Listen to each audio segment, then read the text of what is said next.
नमस्कार दोस्तों, आज का डिक्टेशन 80 शब्द प्रति मिनट स्टार्ट होगा 5 सेकंड बाद।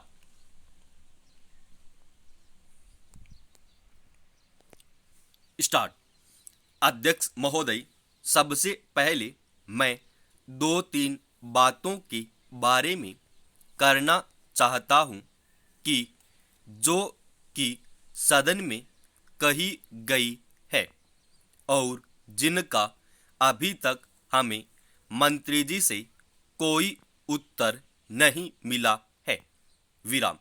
जहां तक यातायात का सवाल है, वाहनों के द्वारा ही हमारी उन्नति हो सकती है और वाहनों के द्वारा ही हम प्रगति कर सकते हैं, लेकिन यह सरकार उसकी जितनी उपेक्षा कर रही है उतनी शायद दूसरे कामों की नहीं कर रही है। विराम। मैं पहले यह स्पष्ट कर दूं कि हमारा दृष्टिकोण प्रशंसा करने का नहीं होता, हमारा दृष्टिकोण आलोचना का होता है। विराम। जो गलतियां हैं उन्हें मैं बताने की कोशिश करूंगा, जो गुण हैं उन्हें दूसरी पार्टी के लोग बताएंगे। ऐसी प्रथा है। विराम। पैराचेंज। जहां तक यातायात का सवाल है, रेल के डिब्बों के संबंध में इस सदन में और बाहर भी बार बार इस चीज की मांग की गई है कि इस बारे में कुछ किया जाए, क्योंकि आपके पास जितने डिब्बे हैं उनकी भी सप्लाई आप बराबर नहीं कर पा रहे हैं। विराम। उदाहरण के लिए सरकार यह मालूम है कि अनाज 2 महीने मई और जून में आता है। विराम।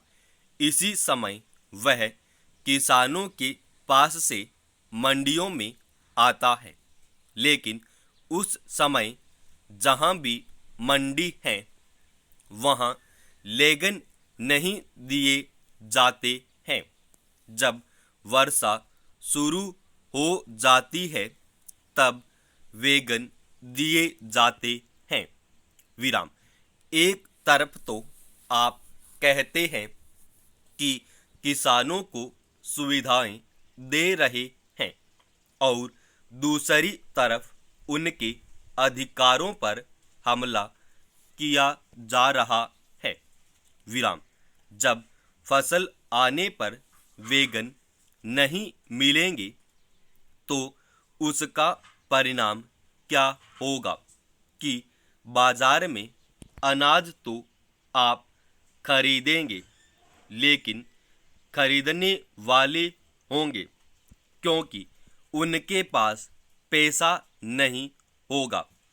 एक तरफ तो भ्रष्टाचार के कारण बैंक वाले पैसा नहीं देते और दूसरी तरफ जब वेगन नहीं मिलेंगे तो माल बाहर नहीं जाएगा और किसान का अनाज नहीं बिक सकेगा। विराम।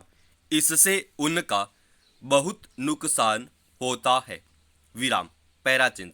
महोदय, आपके विभाग का यह हाल है कि एक जगह उसका एक भाग केंद्र सरकार के अधीन है तो दूसरा भाग राज्य सरकार के अधीन होता है।